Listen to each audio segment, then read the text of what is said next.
of Kenya. The core of the PLP mission is the restoration of the rule of law and eradication of corruption. Corruption is the enemy of progress, the saboteur of dreams, and the thief of opportunity. In my presidency, the corrupt will face justice. No matter their rank, tribe, or political connection, impunity will end. Our courts, our police, and our public offices will once again serve the people and not the powerful, because today institutions are serving the powerful instead of serving the people. We envision a government where every citizen is protected. Never again will Kenyans disappear in the night. Never again will mothers weep for sons and daughters stolen by abductions, stolen by the bullets. A PLP presidency will guarantee the security and dignity of every Kenyan. We will honor our professionals, teachers, doctors, nurses, and civil servants and others who today must strike and demonstrate for their wages. And our leadership, they will focus on their noble callings, secure in the knowledge that their labor is valued, their rights are respected, and their livelihoods protected. Our economic vision is simple but bold. Fairness and opportunity for all. Taxation will no longer be an oppressive burden, but a fair contribution to real services. We will unleash the potential of our small and medium enterprises, who are 7.4 million. These are enterprises that sustain families, create jobs, reinvest in Kenya, and cumulatively, they are the single largest investor in our country. Never again will the SMEs face discrimination. The regime today gives tax holidays of up to 20 years to investors, foreign investors, who bring 3 billion. Can you imagine our 7.4 million SMEs, how many billions they invest in this country? This is our core. These are people deserving of support and partnership with the government so that we are able to consume what they produce and not to export jobs abroad when we are buying things made in other countries instead of buying what is made in our republic. Our policies will end discrimination and empower our people to compete, innovate, and thrive. Healthcare is a right, not a privilege. A Karua presidency will deliver quality, universal healthcare throughout the life cycle. Yani mtoto akizaliwa atapata huduma ya afya mpaka kufa kwake. The life that God has given you, which we call from cradle to grave, to the day the Lord calls you, so that no Kenyan may fear financial ruin when they become ill. You know, today people are selling everything they have to treat the sick. Asante, education too is a constitutional right. We will ensure access to quality education from early childhood through to university. Eliminating corruption and waste so that every shilling meant for education reaches the classroom, not the pockets of entrepreneurs.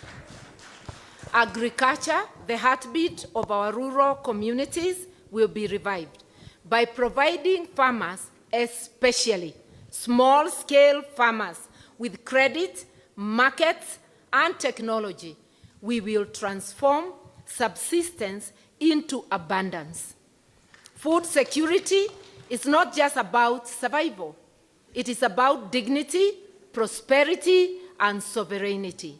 They say, whoever feeds you will dictate your life. We must be food secure. Delegates, today is not just about PLP. It's about Kenya. It's about the mothers who want their children to dream again, the youth who want to work with dignity, and millions of citizens who want a government that serves, not exploits. What we are having today is an extractive regime worse than the colonial regime. The road ahead will not be easy, but let this conference be remembered as the clarion call. PLP is ready. Martha Karua is ready. Kenya is ready. And together, with humility in our hearts and unity as our shield, we will not only contest an election, we will reclaim our republic. We will take our country back. And especially because we know we cannot do it together. My SG was here saying in Kiswahili, kidole moja haiwezi kuua nini? Chawa. That is why we must march on together as a united opposition.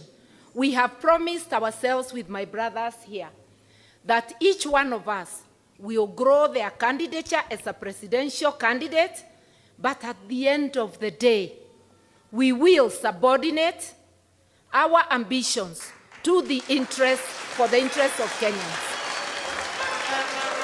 We will sit down and produce one candidate.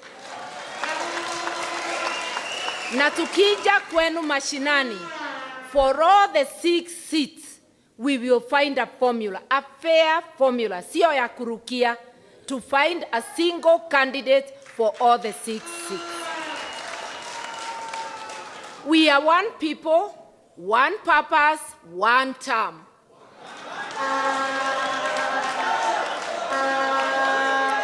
One people, one purpose, one term.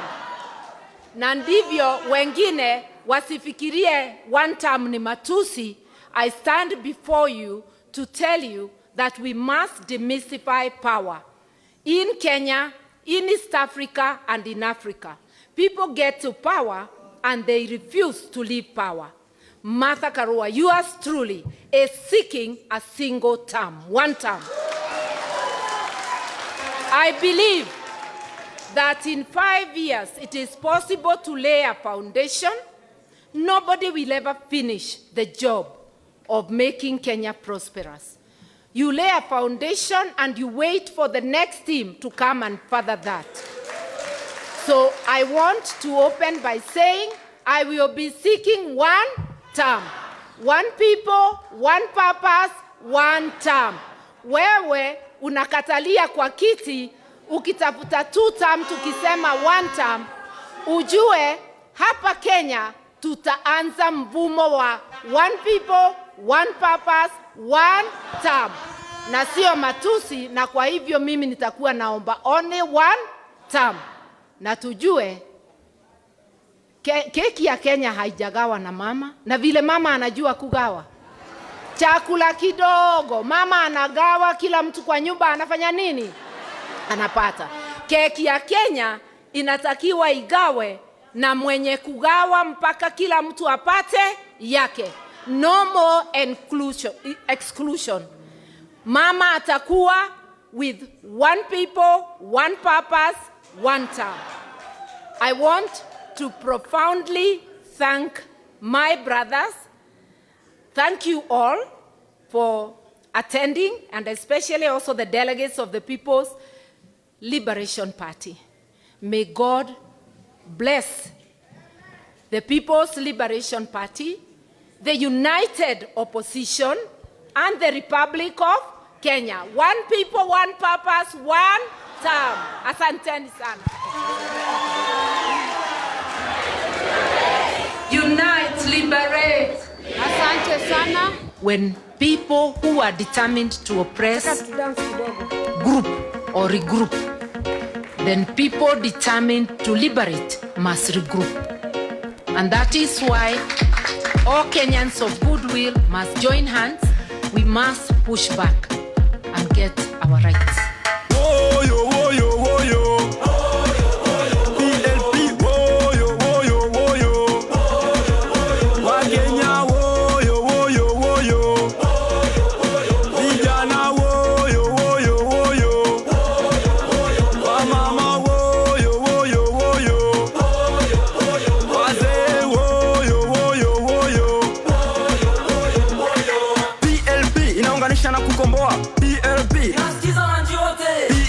PLP mifumo ya kutetea wakulima wadogo, wafanyakazi wote, wanabiashara. PLP Asanteni sana. Hiyo nyimbo mmesikia imetungwa na Youth League.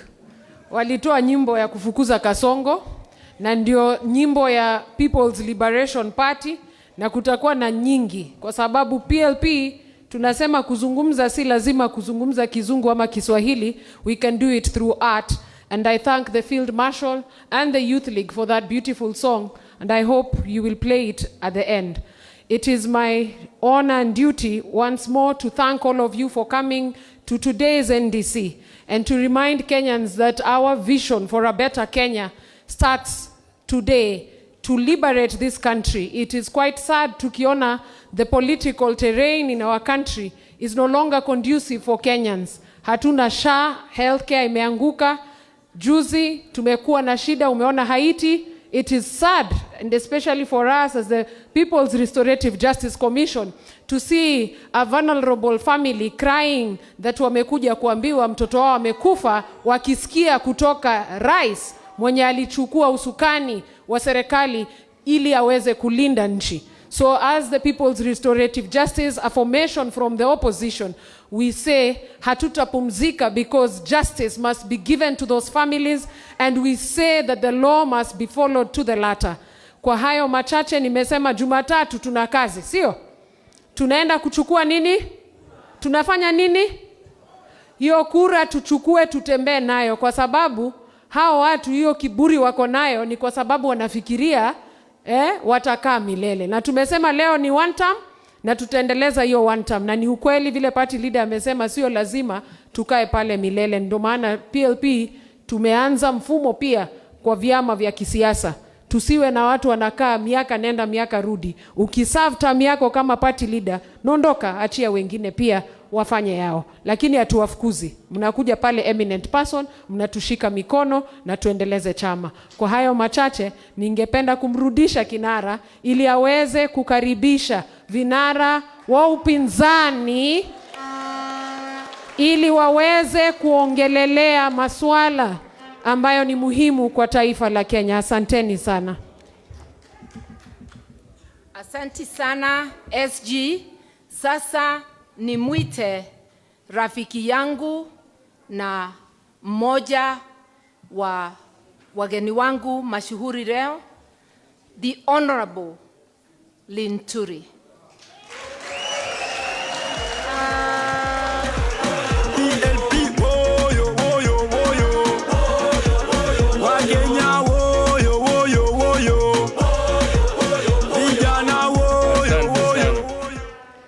Asante sana Madam Martha Karua, kiongozi wa PLP na mandelegates wote wa PLP.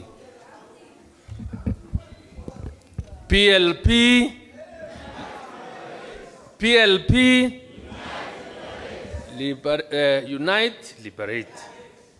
Kwanza mimi nashukuru kiongozi wa chama cha PLP Martha Karua kwa kutualika katika mkutano huu, na niseme ya kwamba mama, nimekusikia na nimefurahia. Na wale wengine wako kule wanafikiria one term haiwezi kufanyika, mama amesema yeye anataka nini? So it is possible.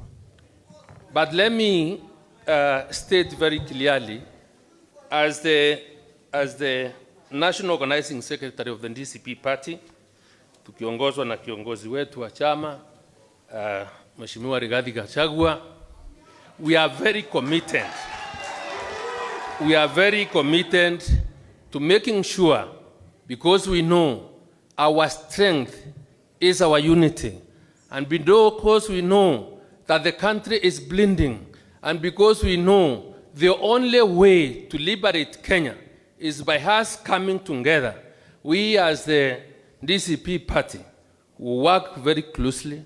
We will make sure that once the decision is made on who will be the united opposition's flag bearer, sisi tutakuwa hapo na tutasimama hapo. Kwa hivyo tumekuja hapa kudhihirisha ya kwamba huu muungano wa upinzani ni muungano utandumu, ni muungano uko na nia ya kuikomboa Kenya, na ili pia sisi tukijikomboa Kenya imeweza kukombolewa kwa uongozi wa uporaji, kwa uongozi wa uwizi, kwa uongozi wa kuua watoto wetu yule wa Kasongo. And my confirmation is one term is a reality. Na Mheshimiwa William Ruto, mula kumeandikwa hapo kwa wall, mene tekeli peresi. Asanteni sana. Thank you very much. Nitaita mzee mmoja wa PLP, Honorable Mwirore, please come and greet.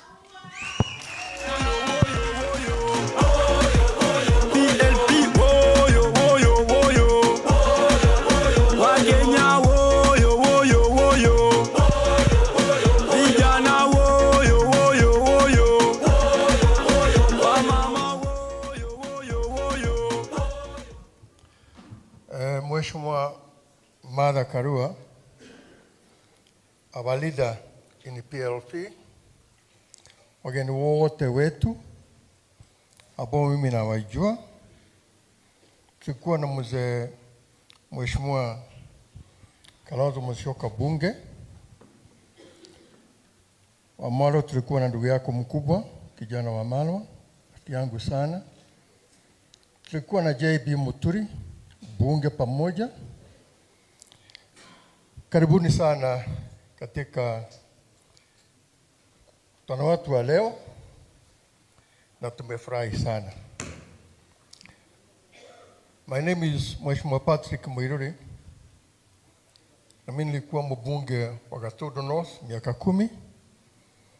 Na wakati Martha Karua ni minister wa maji, Justice and Constitutional Affairs, mimi pia ni minister wa agriculture katika serikali ya Kibaki.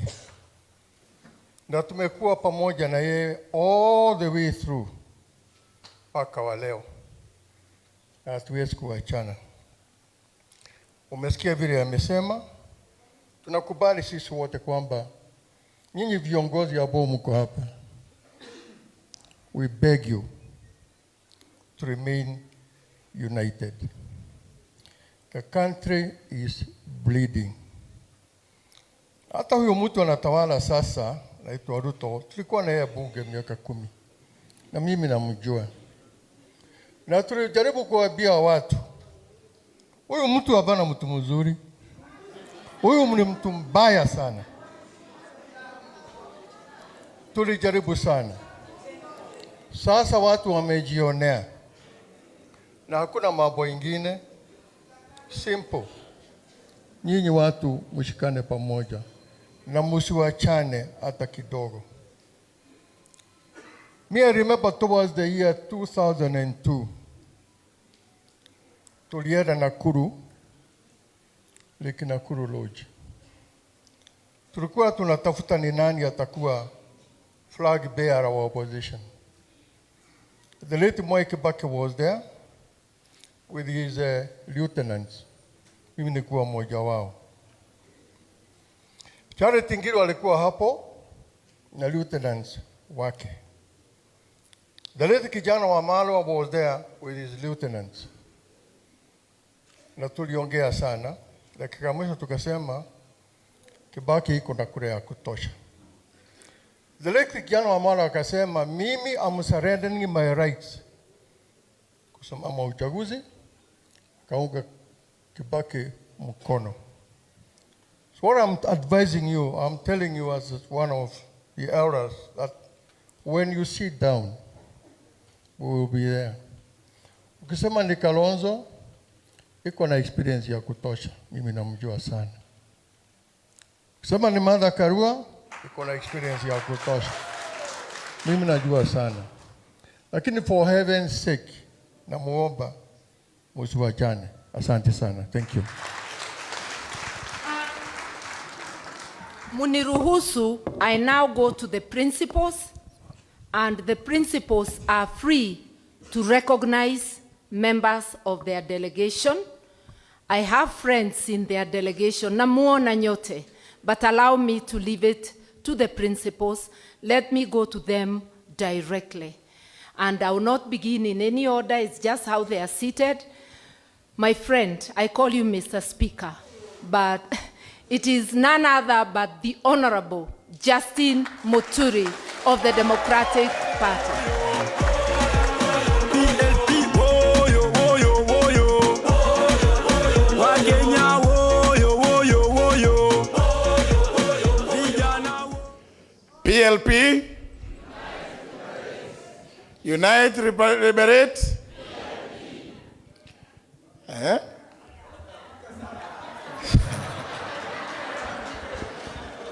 Haya.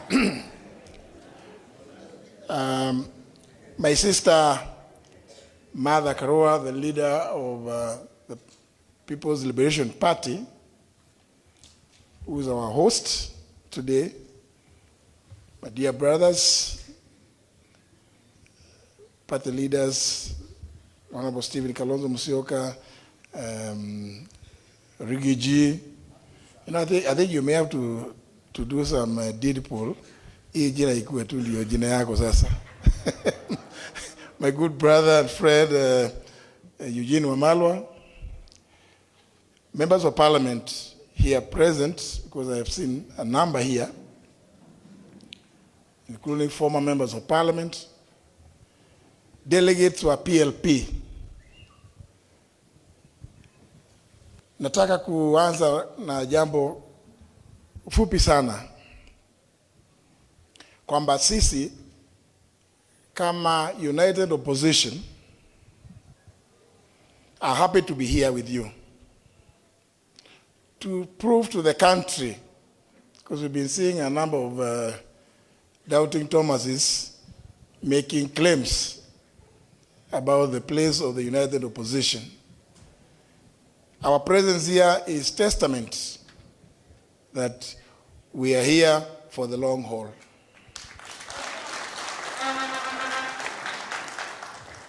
Mukituona hivyo, we are here for the long haul to accomplish the one-term mission.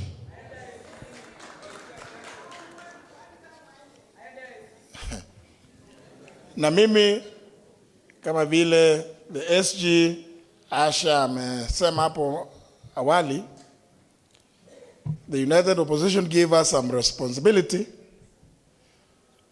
to address the issue of restorative justice to the many Kenyans who have suffered under the hands of William Ruto. And we are moving. I want to assure you that we are moving. We are making progress. It's only that we have to establish robust systems that Kasongo and his nefarious teams cannot frustrate.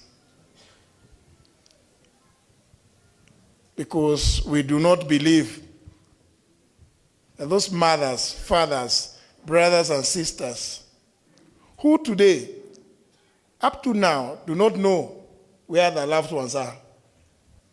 There are others who know that, yes, they were killed. But there are others who don't know where their kin are. But William Ruto, because he's a guy who likes theater, he likes theatrics, is on record standing before the entire world saying that hata wale ambao walikuwa wameshikwa tumerudisha kwa familia zao.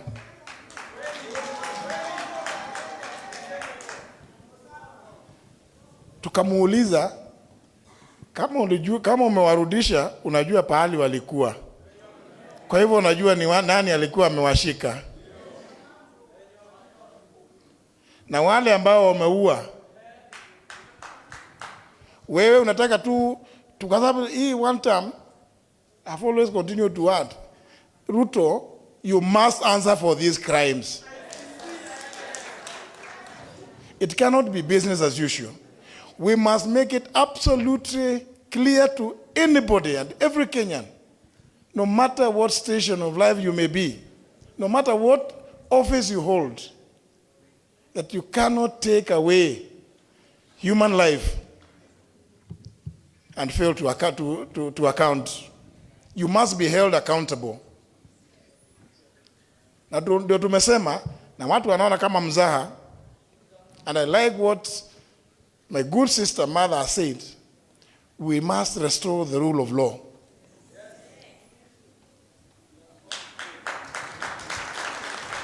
It is not enough that we will actually, because I think you Kenyans,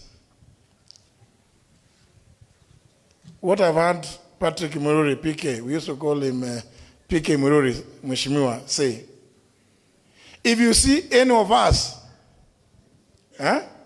akiteleza, huyo mjue ni nani? Msaliti. Can we resolve that at this kongamano la PLP? That mukiona mmoja wetu akiteleza, huyo atakuwa nani? Msaliti. We want to tell you, we are united, and we don't want to be told by William Ruto ati ajenda ni gani. And I like what my brother Rigiji says. Hakuna haja ati tukuambia ati iko hii ni manifesto. No. The first thing, one term. Second thing, one term. Third thing, one term. Yangu ya nne, ICC ama committee. And I say that without any fear of contradiction, because what William Ruto has done to this country has never been done by any other leader. This place, State House, is supposed to be a seat of power, isn't it? Now it has become a campaign headquarters for William Ruto and his blood-based something? Blood-based government. It has become, he talks about Sokohuru, but Sokohuru iko hapa, isn't it? It has become the campaign headquarters here. In fact, I don't know whether they ever go to the headquarters ya chama. Wale wanaenda huko ni ile kijana Hassan Omar na wengine. Yeye, the chief campaigner, ako hapa. Hii barabara sasa imekuwa kupitika saa zingine ni shinda. Kwa sababu mabasi za shule, watu kuja surely. You know, I sympathize with my good friends, the members of parliament who are here, because there's nothing they can do. Budget zile walipitisha, hakuna pahali imeandikwa empowerment. Na nimekuwa nikitema, na let me repeat it here. Thank you, Mother, for inviting us. Let me say it here. When William Ruto started this thing they are calling SHA, hizo mabills, and I have a witness here in none other than Rigiji, tukiwa mkutano wa cabinet Kakamega. Wakati niletewa hizo mabill nikauliza mimi how do you allow me out AG ati weka sahihi ati tupitishe kabisa hiki kitu gani? Nikasema pana, it's not possible, it's never done that way. But you know, when you refuse to do something with the rule, and it's for good reason, you become incompetent in the eyes of William Ruto. But recently, this year, wale ambao waliangalia wakati kulikuwa na interviews for selecting or electing the IEBC commissioners, I felt actually, one of the mornings I felt so vindicated. Because I was saying, I don't want to put my friend Rigiji as the only one to say he's aware that I refused. But somebody came up and owned up, alipoulizwa apeane umaarufu wake, experience, umefanya nini na nini na nini. Somebody, one lady, a lawyer, alisema, mimi nimefanya hii, hata hizi bill zote za kutengeneza hii inaitwa universal health coverage, bring us to what we are calling SHA, SHIF, ni mimi nilifanya. There's a lady who admitted, actually. So, but you know,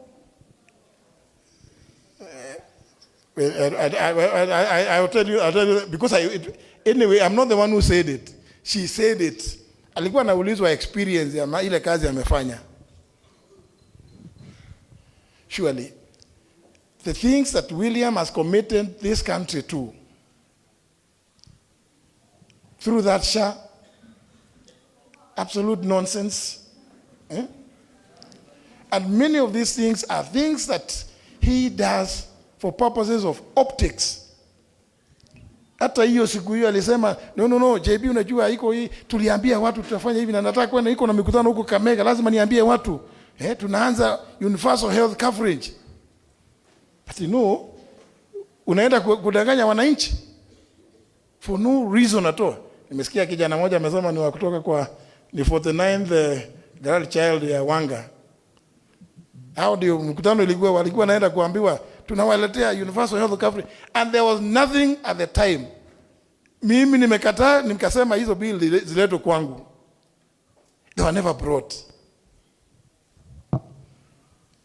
You know, many people, you know, they will listen to my brother Rigiji say things and they think, were these things true? Were they real?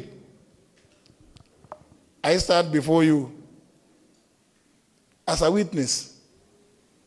Because there are very many atrocious things. And that's why many of us sympathize with the situation that this country is in. And that's why I say, no matter what ambition we may have in ourselves, we must subordinate those ambitions to the greater good of this country and the well-being of the Kenyan people. Everybody who takes a state office swears by the Constitution that they will defend, protect, uphold the Constitution, among other things, to protect the dignity of the citizens of the Republic of Kenya. What does it speak of? When the same person who has sworn to do that stands in the public, asema piga risasi mguu. Asib kupigwa mguu ni, I mean, is he playing hockey? Ama ni nini? It is such as, ni kitu rahisi hivi, maisha ya binadamu imekuwa so cheap, atipiga risasi mguu, alafu apeleka hospitali. Ule kijana Rex Masai, ile risasi ilimpiga mguu, si alikufa. So William Ruto cannot escape being held accountable for the lives that have been lost during his term. And we in the United Opposition want to assure Kenyans that with your support, as we exit William Ruto, as we surely shall do, you must also continue to support us to make sure that William Ruto is held accountable. Na ile mali ya wananchi ambayo amepora, I don't want to say ati wale watu amepora. I mean, watu amepora, it is under his watch. If there are any other, anyway. Lakini, ile mali ya wananchi ambayo pia amepora, ni lazima arudishe.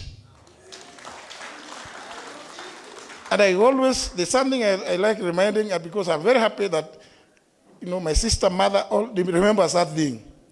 Muliona picha William Ruto wakiwa kotini, wakiwa wameshtakiwa wakati moja na Joshua Kulei na Same Mwaita, kwa sababu ya ile 291 million walichukua hapa, wakisema wanauzia Kenya Pipeline shamba. Na bado ni msitu. I remember my sister pushed that thing because when I was a chairman of Public Investments Committee, and he was a member of my party, he tried to come to tell me, oh, JB, unajua hiyo maneno, sijui, wakati ulikuwa KANU, nikamwambia hapana, mimi sikuona hiyo. We still stood strong and recommended that William Ruto and those who are in his team, including Same Mwaita, because he was Commissioner for Lands, na Joshua Kulei wapelekwa kotini. And I always feel very happy and proud to associate myself with that decision, because it was taken up, that issue was taken up by my sister here.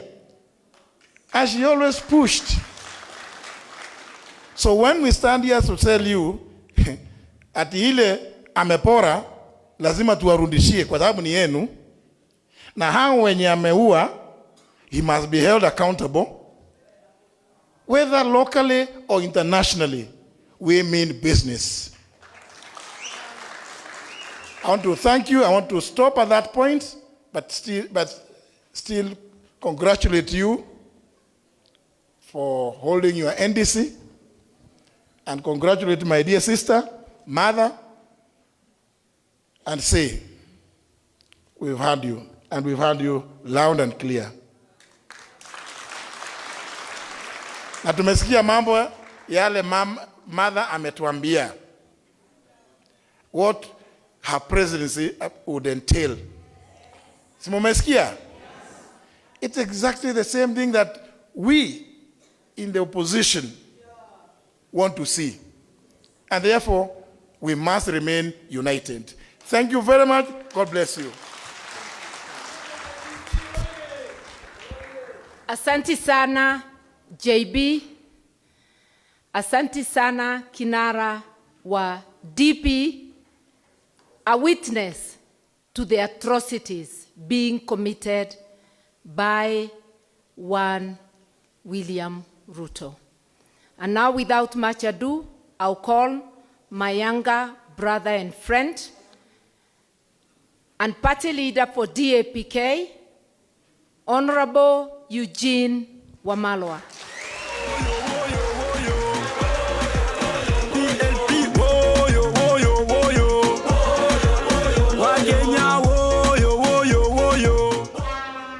PLP, liberate. PLP, Unite, liberate. Amjambo.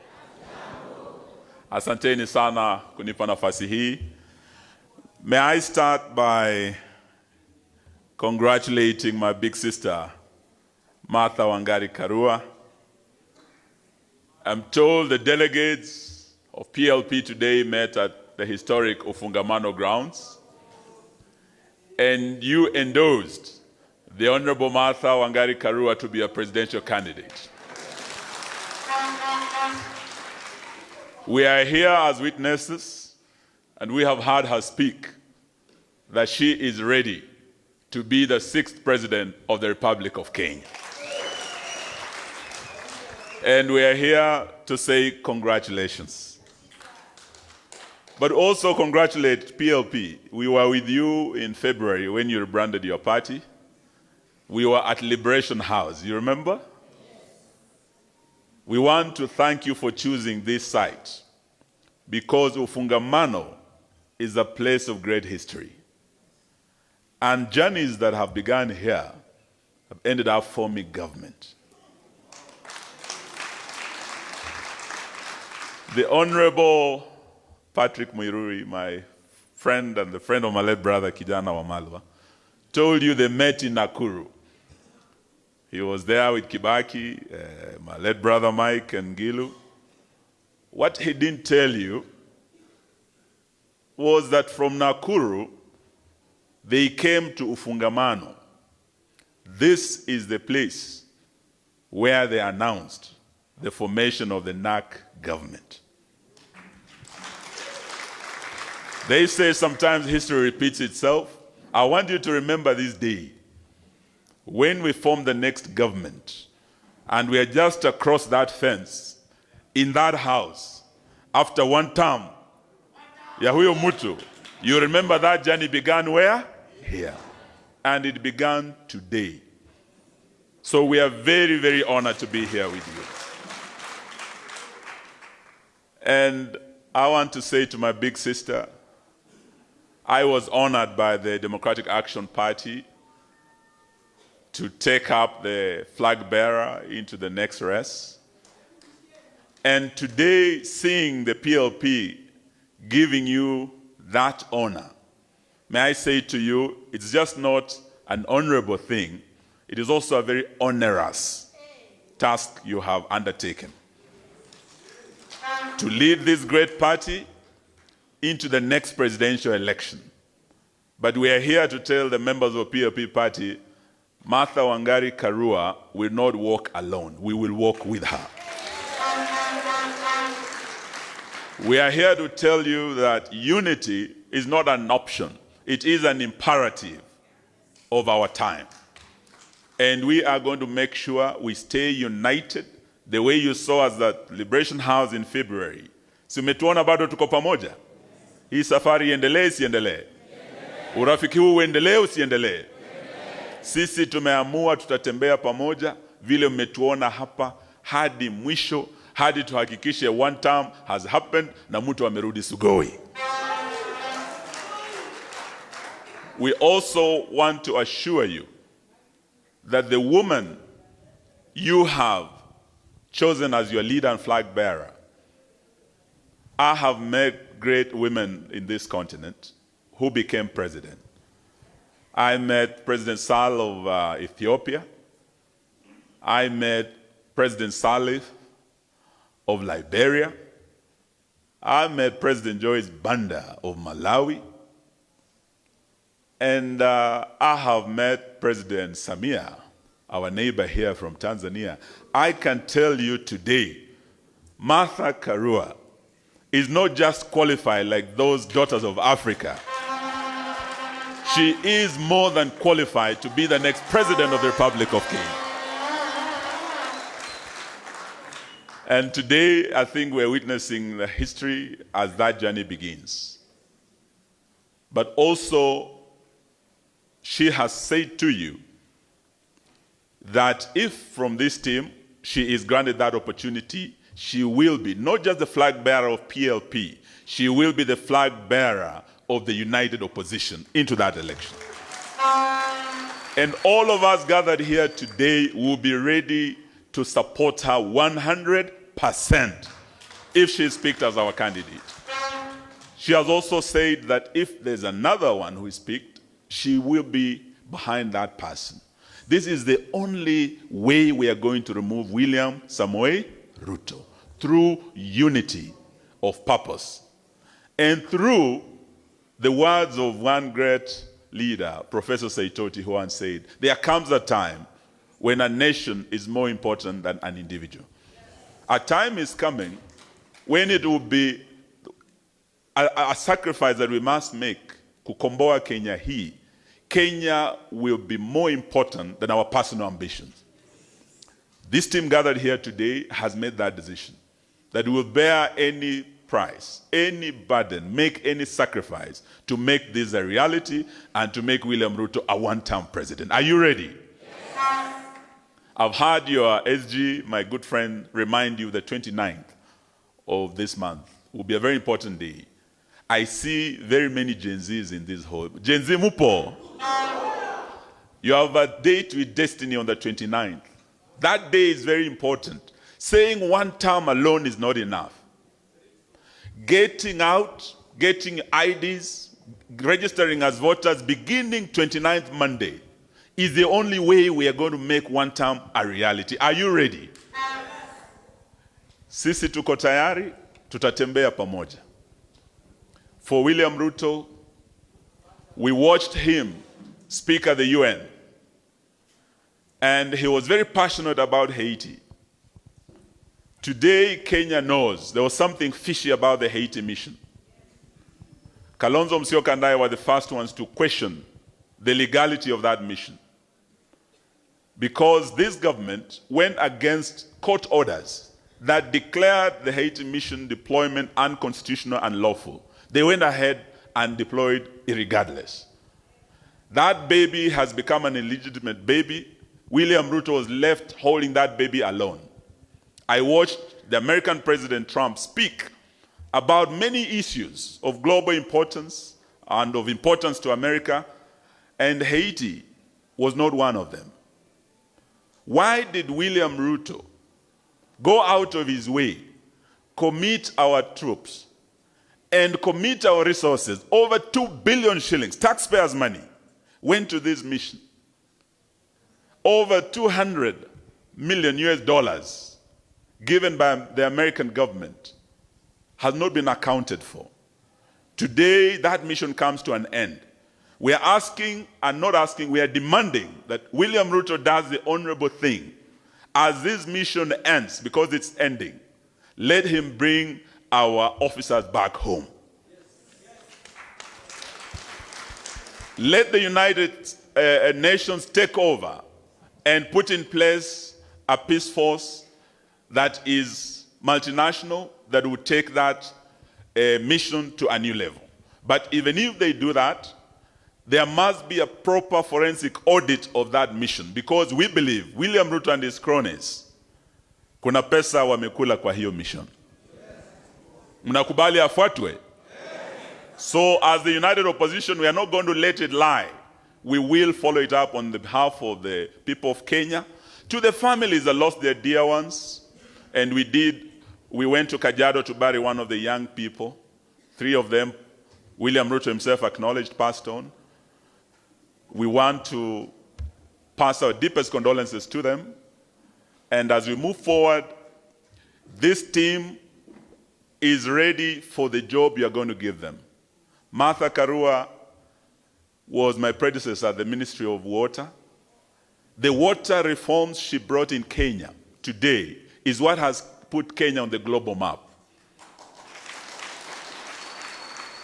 She again preceded me at the Ministry of Justice. The constitution that you enjoy today in this country. Success has many fathers and mothers, but one of the leaders who led the way, the trailblazer, who made it possible for constitutional review to be done and our new constitution to be in place, was none other than the Minister for Justice then, the Honorable Martha Karua. I was honored to go to that ministry after her, and we remained friends for many years. We implemented what she put in place, and today we can say that we have a team. Apart from her, we have a Speaker Muturi here, who was a minister. We have 2 gentlemen here who have been second in command in our country. The 10th Vice President of the Republic of Kenya, Kalonzo Musyoka, is part of this team. The 2nd Deputy President of the Republic of Kenya, Rigathi Gachagua, is part of this team. What you are seeing here is a team that is ready on day 1 to lead this country. It is a team that has worked with Kibaki and put in place the best policies this country has seen. A team, some of us have worked with Uhuru, some of the best policies in the health sector, in education, including Linda Mama, including Educare, policies that work, free primary education under Kibaki. This is a team that from day 1 will reverse the bad and failed policies of this failed regime. Beginning with Sha, She, She, Sho. Beginning with housing levy, which is the biggest scandal ever. This is the team that's going to reverse all those bad policies and restore the dignity of the pay slip of every Kenyan worker. This is the team that's going to do that job.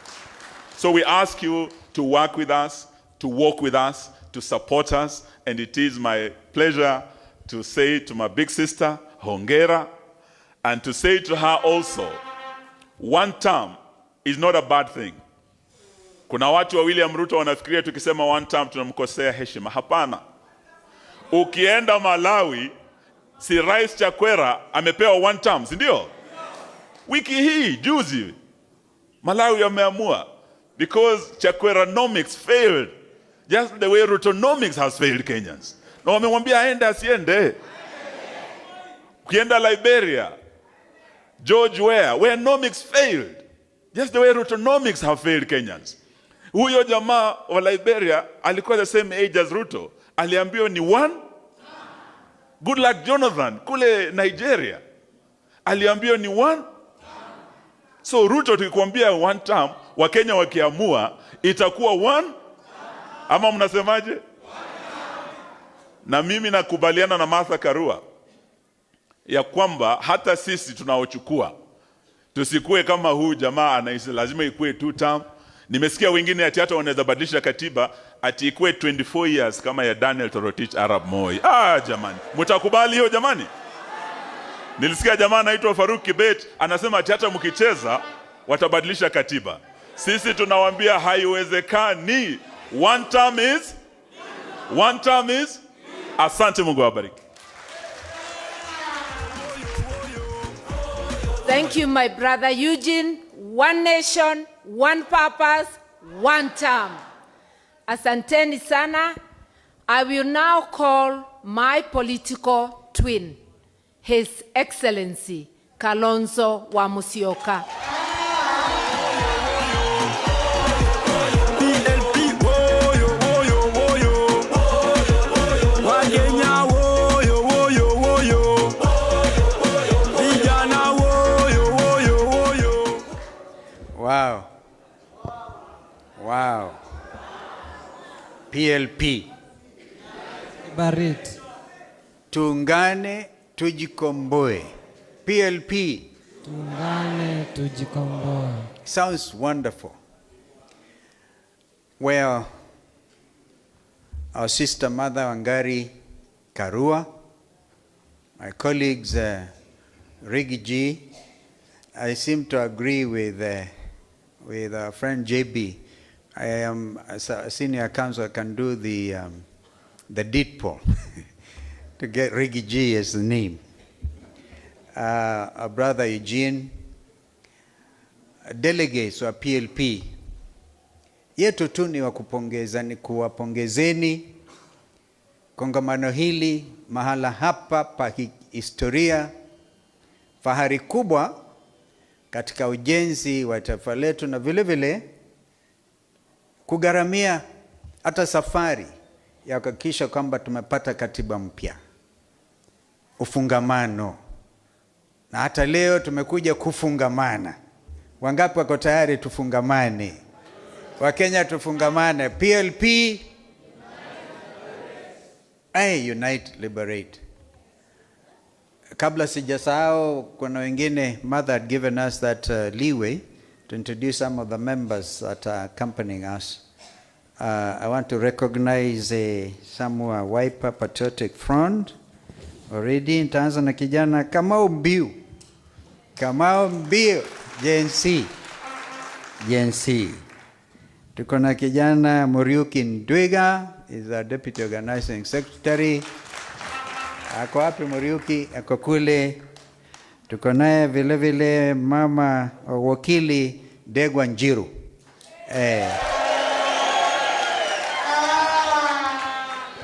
Huyu is a black bull. Tuko naye mama Susan Kiamba, mjumbe wa Makueni. Mamba ngangari kabisa.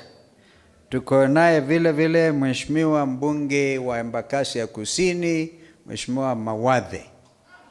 Musili Mawadhe. Tuko naye pia seneta kakamavu kijana Dan Manzo. Dan vile vile ni mwanachama wa People's Restorative Justice Commission, anaiongoza ndugu yetu JB Muturi, na ambaye inashirikisha pia dada yetu mdogo huyu Asha Bashir, ambaye ni katibu wa chama cha PLP. Kwa hivyo tumekuja kumwenzi dada yetu huyu na kuambia pongezi. We have known Mother Wangari Karua miaka mingi hiyo, mama mkakamavu, mama ogopi, mama yajua mafikra ya wazalendo, na kama ambaye yeye mwenyewe ameamua hawezi kamwe kusaliti nchi yake, Huyu hawezi kuwa msaliti. Mama Wangari Kadhai, twakuenzi. Kwa hivyo najiunga na yale wenzangu amesema, hasa ndugu Eugene ameongea kwa kirefu juu yako. Yote haya tukubaliana nayo, na ili tujaribu kuokoa wakati, niruhusu tu ni yakariri pengine yale ambayo wamesema wazi. You made it clear. You have today declared your presidential candidate. We respect that. And we know you mean business. And the united opposition is going to stand together and honor and respect these aspirations. Hapa ufungamano.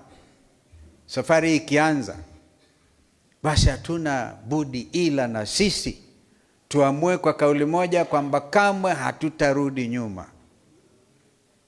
And now, William Ruto leads a government that believes in money laundering.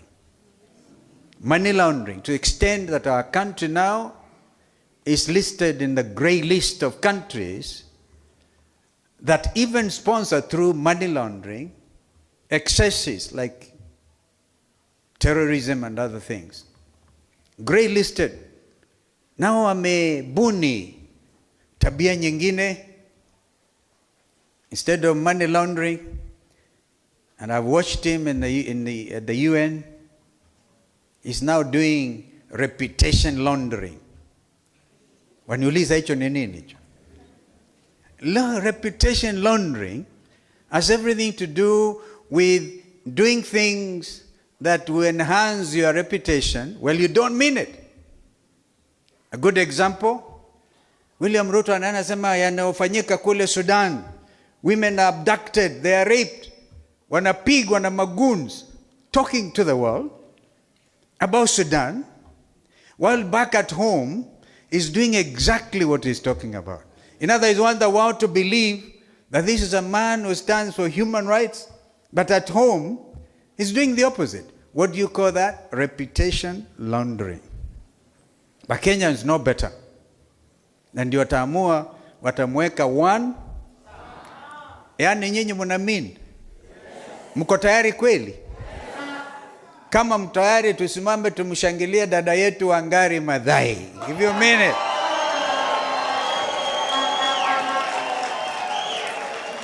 One town. Mother Karua, Rigiji, Linturi, Eugene Wamalwa, JB Muturi, ufungamano yote. Sisi wote wapinzani, lakini hatukai upinzani. We want to make these guys seriously. Don't internalize opposition. Do not internalize opposition. We are the government in waiting. Wangapi wanakubali hiyo? Yaani tunaunda serikali. Tunaiunda bila wasiwasi, bila uoga, kuogopa yeyote, tukimheshimu tu Mwenyezi Mungu na nchi yetu kuiweka pahala pake. So I want just to say, Mother, we are very proud of you. We know you've walked this journey together. Some of us have sacrificed. We don't want to also glorify sacrifice. You can never sacrifice enough for your country. And so, 29th, vijana, chukueni kama una kitambulisho kwanza, hands up. Kitambulisho na registrar of persons awe mstari wa mbele kuhakikisha kwamba vijana ambao wamefika umri wa miaka 18 bila matatizo yote, kuulizwa mambo mengi, anapata kitambulisho. Kisha baadaye aanze safari ya kuchukua voter registration, awe asajiliwe kama mpiga kura. Alafu a year and something less than 2 years down the line, Wakenya na waulizeni, kumbukeni the sacrifice our forefathers made. They fought in the forest. They didn't count how many days they were going to do it. General Waruinge and others, Field Marshal Kimathi, who deliberately gave out their life for us. Lakini ikifika kupiga kura, I just want us to do one thing. Because they, through their blood, gave us liberation, political liberation. Our young people on the 25th of June gave us this economic liberation, tena kwa kumwaga damu. And we cannot forget each of them. We can't. We will be naming each one of them every 25th of June. Na kuendelea kuwaenzi, that they would never have died in vain. Wafanyabiashara ambao mali yao iliporwa na usimamizi wa serikali ambayo haijaamini. Yaani nataka sema waseme ni Rigiji na kina Kalonzo na Martha ndio wamepanga nyinyi mporowe mali. Uongo mtupu. Serikali ambayo inaamini goonism. Yaani goons. Part of the Kenyan police force ni goonism. Aende asiende huyo? Goons. Yaani unatafuta jiwe uachilie Rigiji akitoka Marekani pale kwa flyover, ati gari yake mwagwe pale agongwe. What a shame. A government that believes in goonism. So that is why we have to now sacrifice a bit more. I'm asking Kenyans, sacrifice for one day. Kina Deda and Kimathi sacrificed a whole lifetime.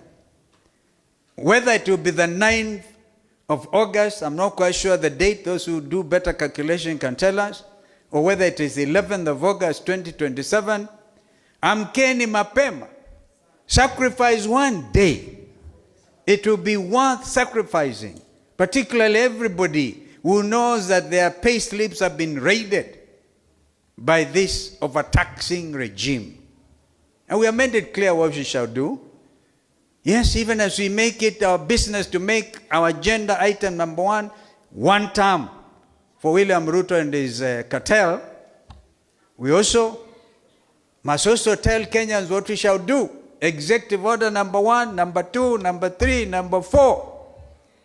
No state capture. She has been canvassed widely. 104 billion shillings to give a software thing that is giving people incredible financial gain. Na tunajua yanaelekea wapi? SHA. Yes. And then you have a government that said, okay, public-private partnership, Vision 2030 project under Kibaki na Sisi, high grant force, which is supposed to give power supply to the tune of 700 megawatts of electricity. William Ruto shamelessly anaenda kuangalia Renaissance Dam in Ethiopia. And here he is killing that initiative, where he gave international commitment to Prime Minister Sunak of UK then, that this project will continue. Inapita makamiti yote imeidhinishwa, but because he wants to give it to his cartel leaders, anasimamisha. Yesterday I got wind again, yet another Kenyan driving on Mombasa Highway, kijana, young, promising young man, and driving to a trailer, because Mombasa-Nairobi Highway is a killer road. And there are people ready, again through public-private partnership, Usawa and others. Just because they are not your friends, unaweka brakes. We will fast-track these projects, particularly in honor of Mzee Kibaki.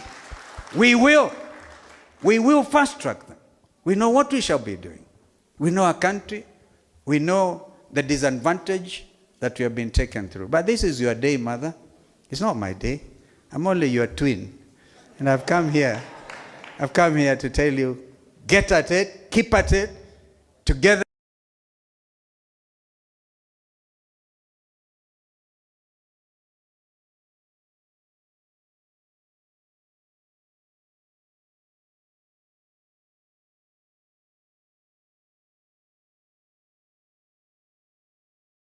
An eating place, a crime scene, as my brother puts it. Even if he's going to call the whole IEBC to State House and declare himself the chairman of IEBC, Kenyans are very clear. He will be one term. Kwa hivyo basi, nasema asante sana. Asanteni sana. I think we could talk on and on, but this is Mother's Day. You made it very clear. Thank you. Thank you so much. Asante sana, my political twin. One nation, one purpose, one term. Before I call my brother, I had greetings from Matiang'i, who is being painted red today. He's in Jubilee. And they're having a similar event. It's only fair that I give that. I also want to ask my colleagues, when Rigiji finishes, we shall all join him on stage for that one photo of a united team. So without much ado, I invite my brother, who is gifted in giving us snippets like one term. Rigiji.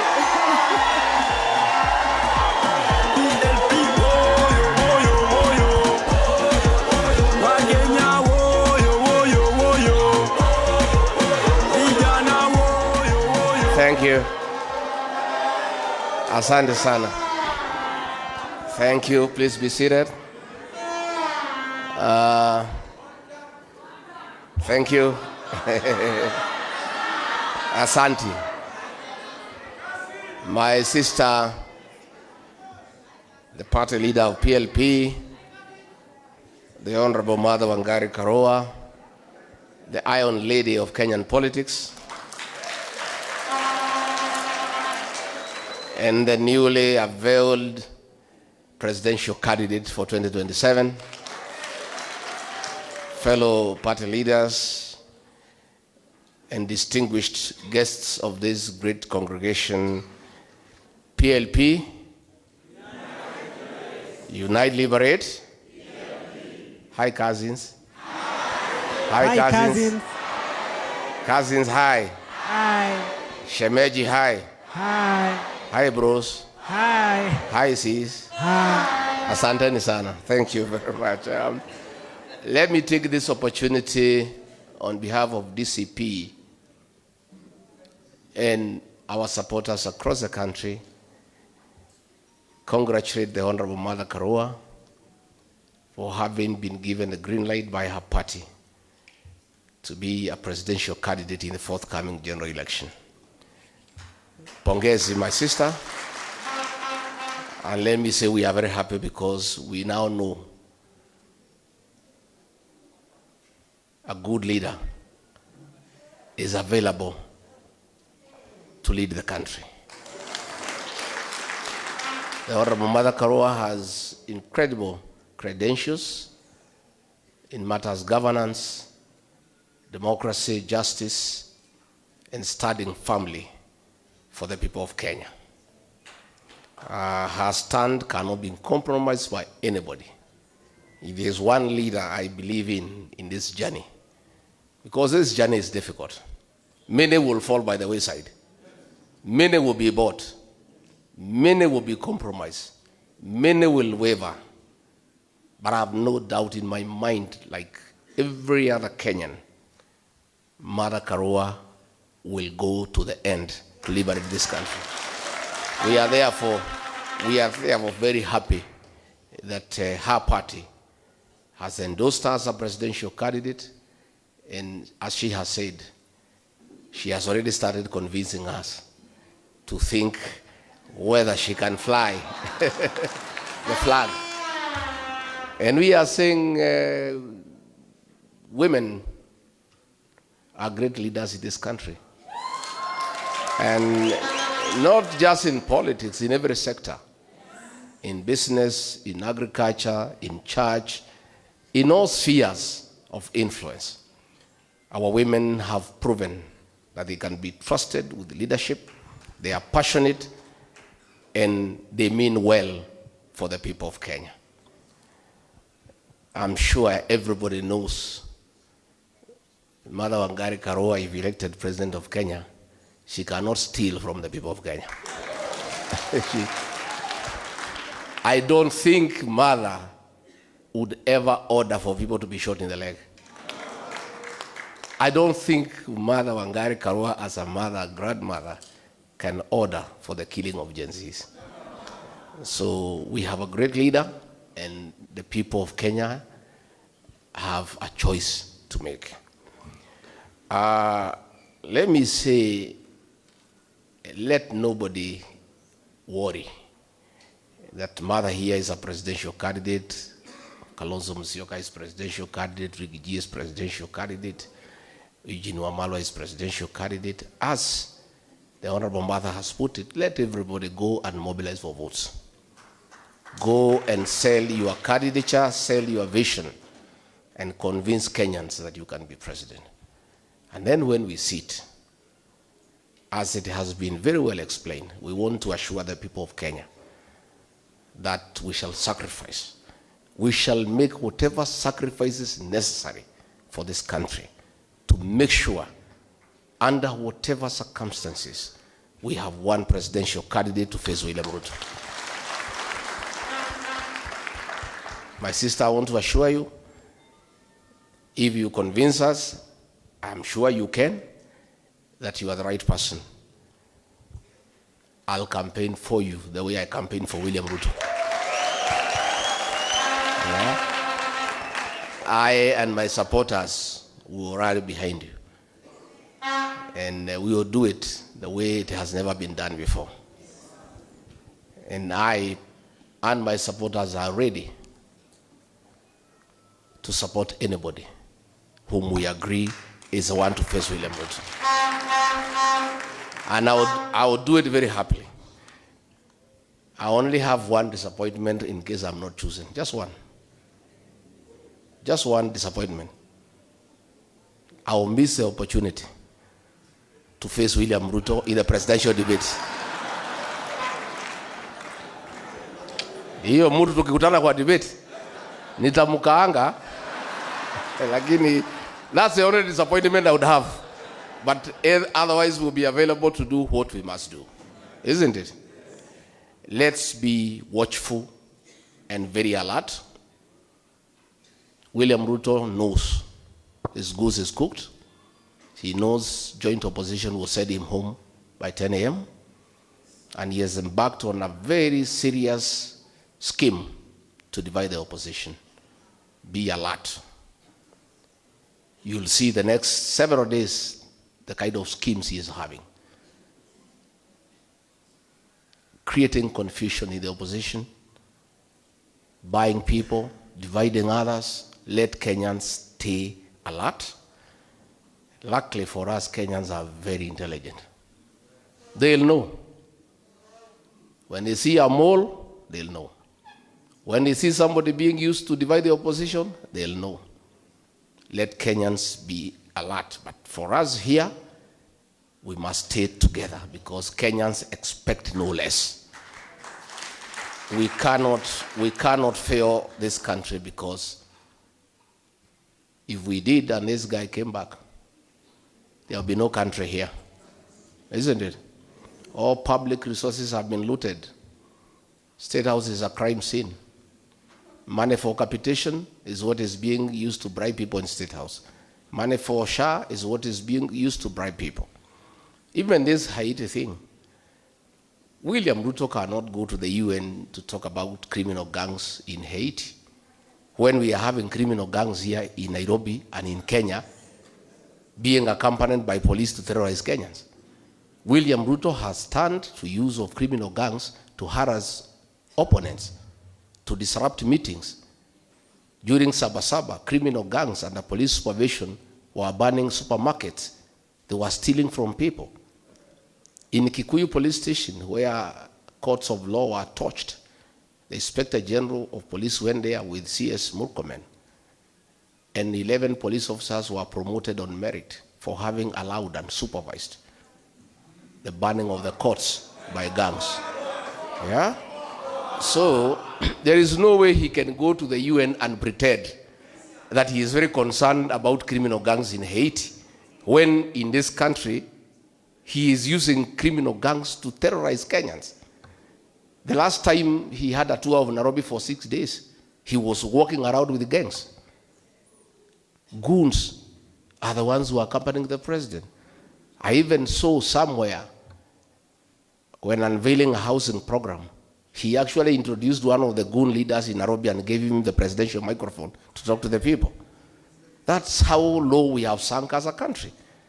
And then he is at the UN there pretending to look very holy, the way he cheated us with the Bible. Lakini wazungu wako huko walimuonea 18. Saying how concerned he is about Haiti. It is because Haiti is a conduit for stealing public funds. And that is why it is continuing. As Honorable Eugene have said, William Ruto, let the policemen come back here and deal with crime. In Nairobi today, people are being mugged during daylight. You cannot walk around in Nairobi at 6 p.m. And instead of these policemen coming here to help us deal with those gangs, they are somewhere in Haiti being killed and being butchered. I saw him shamelessly condemn the use of arms in Sudan.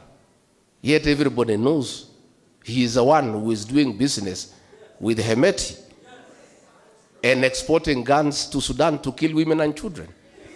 And then he is there at the UN Assembly pretending. This guy is one of the most deceptive leaders we have ever seen in the history of this country. Everybody knows the arms in Sudan are from Kenya, and he is the one who is behind it. Then he is there pretending to condemn. So, good people, let us stay united. Let us stay focused. We have a job to do. We're going to do it. Kenyans are behind us 100%. It's only we leaders who can let them down. And Kenyans are looking upon us. Yeah, they are looking upon us to provide leadership and to do the right thing to restore our country. And as the Honorable Mother has put it, once we form government in whatever capacity, whatever role our bears to play, we must restore our nation. And that is the job at hand. We must make sure we have a functioning education system. We have a functioning health system. We bring to an end abductions and extrajudicial killing. We must restore the dignity of the payslip. And I said the other day, and Ruto was abused.